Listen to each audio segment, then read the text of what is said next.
Good morning. It is Wednesday, April 29th, 2026. This is your deep dive daily briefing. I am your anchor, delivering a comprehensive analysis of the pivotal events that have defined the last 24 hours. We begin our broadcast on the world stage, where the strategic landscape of the Middle East remains locked in a high-stakes standoff. As of this morning, April 29th, diplomatic efforts to secure a definitive peace agreement in Islamabad appear to be at a complete standstill.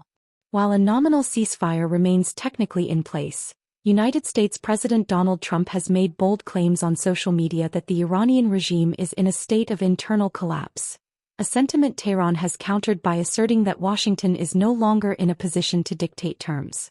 The practical reality on the ground is increasingly grim. Despite the truce, regional tensions have pushed domestic gasoline prices in the United States toward a four-year high of 4.18 per gallon. With no breakthrough in sight, the threat of renewed kinetic operations remains at a hair-trigger, as both nations engage in a war of rhetoric that has so far precluded any return to the negotiating table. Transitioning from the front lines of diplomacy to the broader global economy, the shadow of this prolonged conflict is being formally quantified by international institutions. The International Monetary Fund, in its latest World Economic Outlook, has confirmed a slowdown in global growth, now projected at 3.1% for 2026. This revision is a direct result of the energy shocks and trade barriers stemming from the Middle East crisis. Economists at the fund warn that if the conflict broadens, the global economy could face a persistent stagflationary trap characterized by triple-digit oil prices and eroded policy buffers. Furthermore, the massive scaling up of defense spending, which is rising by an average of 2.7 percentage points of GDP globally, is creating a state of fiscal dominance. While these outlays may provide a temporary boost to industrial activity, they are increasingly crowding out essential social spending and weakening the long-term fiscal sustainability of both advanced and emerging economies. In the realm of finance, all eyes are on the Federal Reserve as it concludes its two-day policy meeting today, Wednesday, April 29th. The Federal Open Market Committee is widely expected to keep interest rates unchanged in the 3.5% to 3.75% range for the third consecutive time. This wait-and-see approach reflects the complex challenge central bankers face. High crude oil prices are keeping inflationary pressures uncomfortably elevated, while the broader economic fallout from the conflict threatens to cool the labor market. Market participants are particularly focused on Chair Jerome Powell's post-meeting comments, which could be his final major policy statement before his term expires on May 15. The appointment of Kevin Warsh as his successor suggests a potential shift in monetary strategy, but for now, the Fed remains anchored by the reality of higher-for-longer energy costs and a global debt pool that has surpassed $315 trillion. Turning our attention to the technology sector, the focus has shifted toward a massive, infrastructure-driven push to secure the physical energy required for the next generation of artificial intelligence. In a landmark development, Oracle and Bloom Energy have announced that Project Jupiter, an AI data center campus in New Mexico, will be fully powered by up to 2.45 gigawatts of fuel cell capacity. This move to replace planned gas turbines and diesel generators with an efficient, on-site microgrid underscores a critical shift in how hyperscalers are managing energy risks.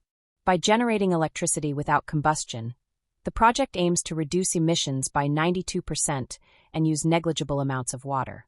This strategic pivot highlights a new reality where technology leadership is increasingly dependent on energy independence, as the industry attempts to decouple its digital infrastructure from a global power grid that remains vulnerable to geopolitical shocks. Finally, we look at the logistics and supply chain networks that serve as the vital arteries of global commerce, which are now undergoing a permanent structural rewiring. The ongoing crisis in the Strait of Hormuz has essentially removed 20% of the world's oil and liquefied natural gas from their traditional routes. With shipowners anticipating months of disruption, major carriers like Maersk and Hapag-Lloyd have fully integrated the Cape of Good Hope detour into their global operations. This shift adds up to 14 days to standard voyage times and has triggered emergency conflict surcharges of up to $3,000 per container. The industry has effectively abandoned the low-cost, just-in-time models of the past in favor of high-cost regional buffer strategies. As ports like Jebel Ali face backlogs and insurance premiums for Gulf-linked lanes triple, logistics professionals warn that the era of secure, low-cost maritime corridors has come to an end. In summary, the global landscape is defined by a stalled diplomatic process in the Middle East that has triggered a significant downgrade in global growth and forced the Federal Reserve into a restrictive holding pattern.